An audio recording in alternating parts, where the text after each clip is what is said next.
Talk now to Masood Sayedee. He's the son of Jamaat-e-Islami leader Delwar Hussain Sayedee. He joins us from the Bangladeshi capital, Dhaka. Masood Sayedee, first of all, what's your response to the death penalty verdict handed down by the tribunal today?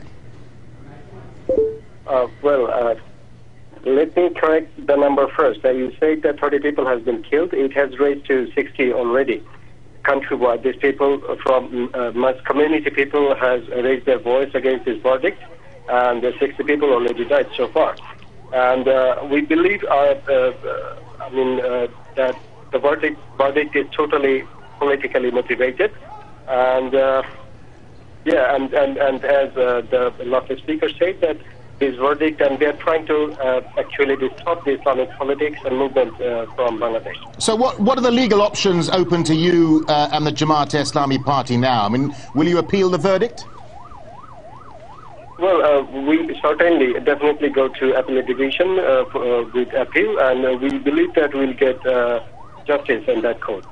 I mean, from the beginning, though, these tribunals have faced criticism both from within Bangladesh and the international community, from organizations like Human Rights Watch. Is there a feeling there that your father might not have received a fair trial?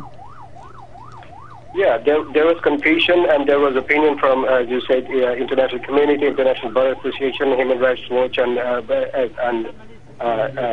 also U.S. Congress, that the trial is not fair, and the process is not fair as well. So we were afraid of this verdict, and this has come out. So, yeah. Well, let's just talk briefly about your father's involvement during the War of Independence back in 1971. I mean, the fact remains that during that war, millions of people died, many were tortured and abused by local Islamist militias like the Al-Badr group. So what was your father's involvement with that group then? Well, if you see the verdict, you can see that my father wasn't just ordinary man, as the judge speaks up at the beginning of the verdict, that Mr. Sayedee was not involved in any politics, rather he was a very ordinary people. And that's my question, that how an ordinary people who was not familiar that much at that time could be, it's possible for him to make such a large number of crimes and atrocities. But the Bangladeshi... The judge said at the beginning of the verdict. Yeah, but the Bangladeshi government does say that the trials are fair, and there does seem to be widespread public support in the country for the trials. But do you think the people who committed those crimes should be brought to trial, no matter that they happened over 40 years ago?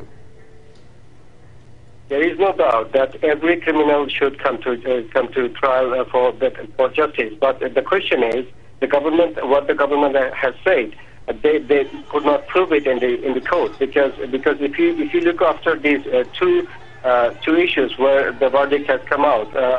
Number one, Ibrahim Kuti, whose wife actually filed a case in 1972 for the murder of his husband, and Mr. Saedee's name was not there. And then 4 or 5 people already convicted in that case. So today, I mean, very interestingly, the Ibrahim Kuti's case come again. And if you see the Hishab Ali's case, Shukab Ali, I mean, who is already abducted, who was abducted from the court, as you know, as you all know, as we've seen in Al Jazeera as well, that he said that Mr. Sayedee was not involved in his... Let me just... All right, let me just jump in here with a final thought from you. I mean, Jamaat has called for widespread strike action. I mean, thousands of people have already been on the streets. We're seeing pictures here on our screens, Al Jazeera, the violence which led up to the ruling today. Do you not think, though, that by calling for strike action, calling for protests and calling for instability, you're actually further dividing the country along political lines? Well, it's not us, it's the government who has divided the country.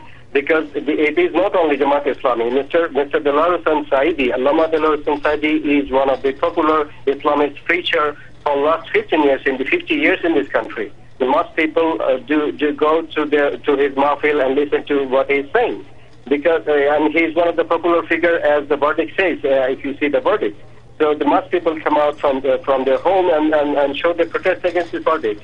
So it's not that we divide the country, rather the government and the unfair trial who has given this verdict has made this country divided. Okay, Masood Sayedee, thank you for talking to Al Jazeera.